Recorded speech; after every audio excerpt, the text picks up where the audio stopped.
Assalamualaikum warahmatullahi wabarakatuh.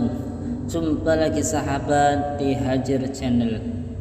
Oke sahabat, pada video kali ini kita akan mengisahkan tentang sebuah cerita, sebuah kehidupan yang bisa menggugah kita untuk mendobrak mindset dan perilaku kita menjadi orang yang sukses. Kali ini kita akan mengisahkan sebuah kisah dengan judul "Kalau ia bisa, kita juga pasti bisa". Namun sebelum itu sahabat, sebelum kita membacakan sebuah kisah, lebih baik kita berteman dulu dengan cara like, comment, and subscribe agar kita bisa saling support untuk meraih kesuksesan. Alkisah, terdapat sebuah keluarga yang hidup berkecukupan.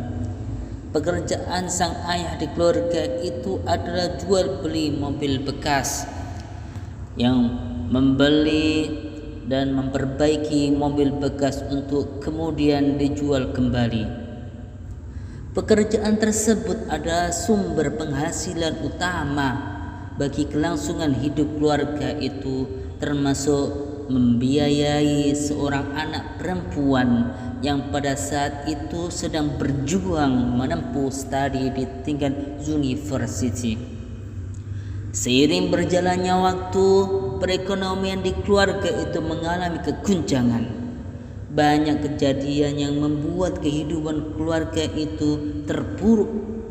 Salah satunya adalah penipuan mobil. Keluarga itu merasakan uang yang banyak, pernah merasakan uang yang banyak, dan sekarang dia sedang turun karena merasa tertipu sehingga dia kehilangan uang yang begitu banyak, sehingga sedikit demi sedikit kehidupannya semakin terpuruk, sehingga tabungan-tabungan mereka itu harus habis untuk menghidupi keluarganya. Karena ekonomi keluarga terpuruk, anak perempuan itu terpaksa berhenti kuliah. Biaya kuliahnya hingga selesai dirasakan terlalu berat sehingga pendidikannya dihentikan. Di tengah galaunya keadaan, anak perempuan itu berusaha mencari cara agar tetap survive untuk kuliah dengan menjadi guru les privat ataupun menjadi pengajar ngajar ngaji anak-anak. Sebagian uang hasil ngajarnya itu digunakan untuk sedikit meringankan beban orang tuanya dalam melanjutkan hidup. Meskipun begitu, sisa uangnya belum mencukupi untuk membiayai seluruh biaya kuliah.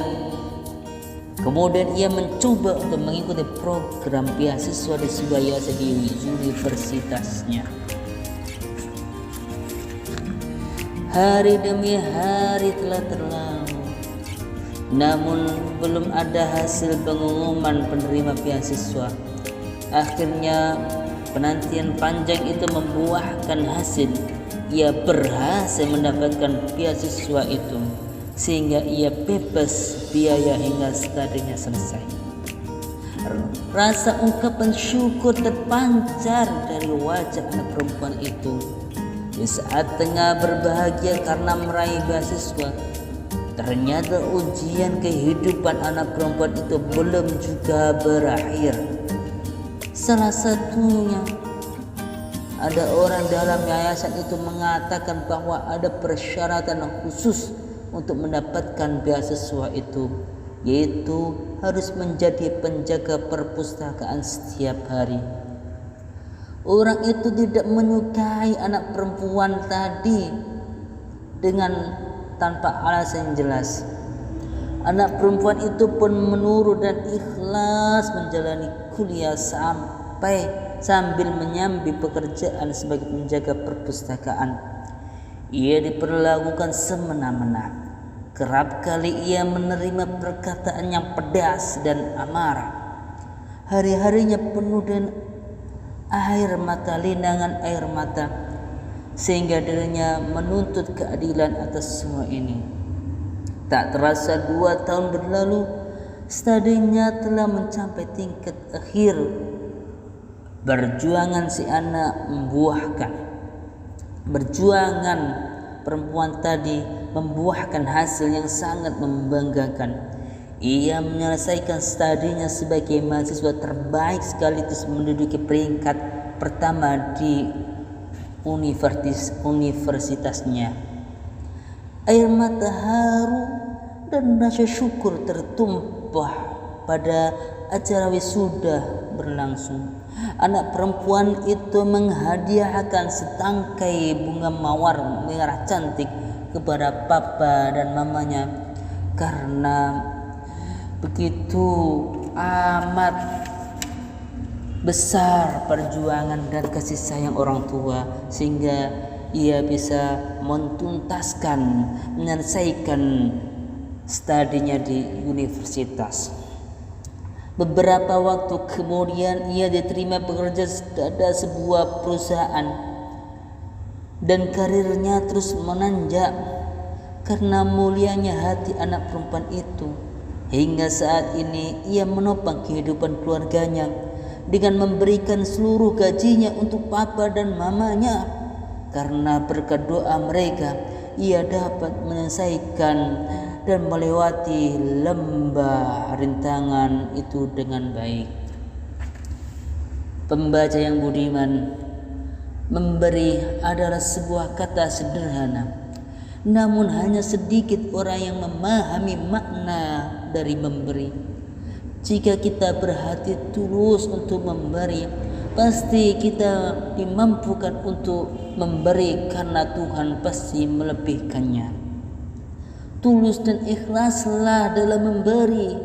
Berilah secara totalitas tanpa pamrih, karena kebaikan pasti akan dituai suatu saat nanti. Kisah tersebut adalah sebuah kisah kehidupan nyata yang saya lihat, dengar, dan saya rasakan secara langsung dari seorang anak perempuan dalam kisah ini.